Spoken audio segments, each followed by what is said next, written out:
L'alimentation est l'une des principales préoccupations des personnes qui migrent d'un pays ou d'un continent vers l'autre. Pour certains Africains d'Australie, c'était une préoccupation majeure jusqu'à ce qu'un Congolais se lance dans la culture de produits africains. Chaque matin, Bouk Chilengi s'occupe attentivement de ses pousses. Mais en Australie occidentale, où Bouk vit aujourd'hui, ses légumes sortent de l'ordinaire. Ses cultures, il les a importés de République démocratique du Congo, un pays qu'il a dû fuir avec sa famille il y a 10 ans, et l'adaptation a été très compliquée. Quand je suis arrivé, c'était très difficile pour nous de manger de la nourriture australienne. Quand on en mangeait, on était malade. Alors Bouk Chilengi s'est décidé à faire pousser ses plantes et ses légumes auxquels il tient autant. 6 ans plus tard, les fruits de ses plantations de 2,5 hectares situées à l'ouest de la capitale Sydney sont appréciés de beaucoup, comme de cette commerçante. Quand j'ai rencontré Bouk et qu'il m'a montré ses produits frais, j'étais très heureuse. Parce que d'habitude, on a toujours de la nourriture congelée ou en conserve.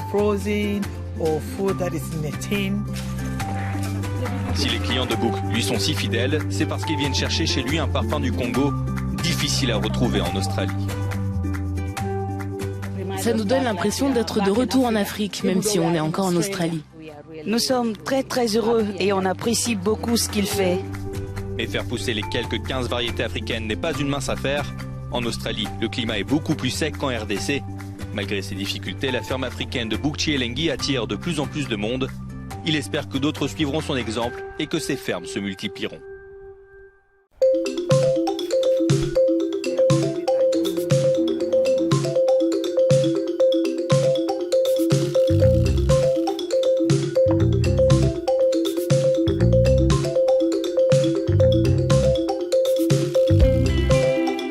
This is an opportunity for us to be part of this multicultural country and to give what we have.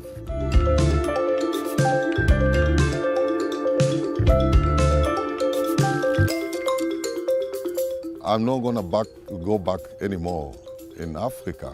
This is my home. So I have to feel like I'm in my home.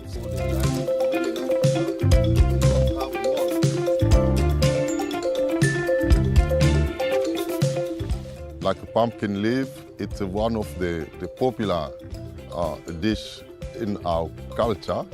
Like potato leaf, so you should get potato in the shop, but no potato leaf.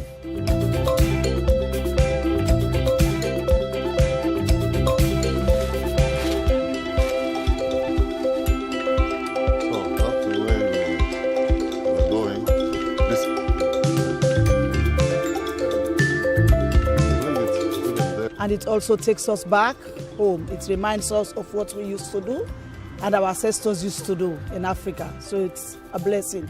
At least Australia still gives us the opportunity to still remember back home.